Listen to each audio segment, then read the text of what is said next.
Here we go with Module 3. Now there's a version of this module that you want. The one where I tell you to make 10 calls, pitch 5 clients, and close your first deal by the end of the week.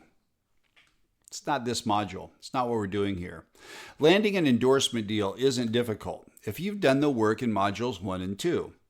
Now you have the criteria, you've got your rate structure, you have your internal relationships, and contract knowledge to close a deal quickly when the right opportunity comes along. But speed is the enemy of getting the right deal. And the right first deal is critically important.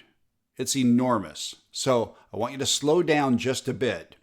If you go a little slower now, make sure that you get the right next deal. You'll go a lot faster later because you'll have confidence and you'll have established expectations. Here's what a bad first deal costs you.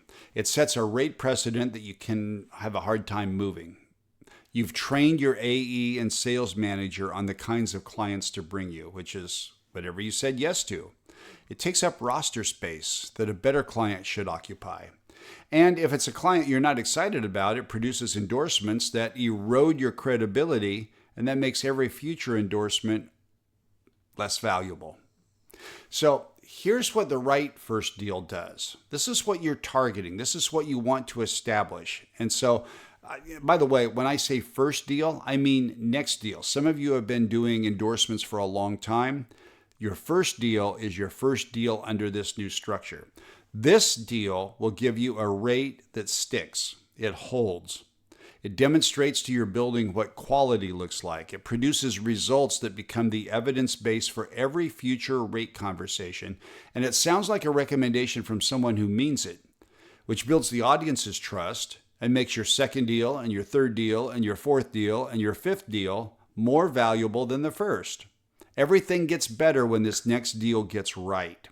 So for this module, I'm going to ask you to have some patience because you want to go fast. You're going to want to go now. You want to take everything that you invested the time in Module 1 and 2 and go capitalize on it.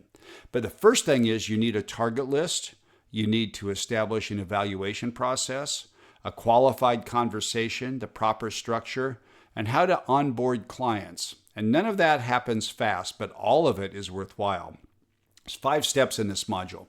At the end, you'll have a signed deal with the right client on the right terms. It might take a while. You might be in Module 3 for a little longer than you might expect, but you'll have a qualified prospect at contract stage with clear momentum, and that moves you on to Module 4. So let's go find the right client.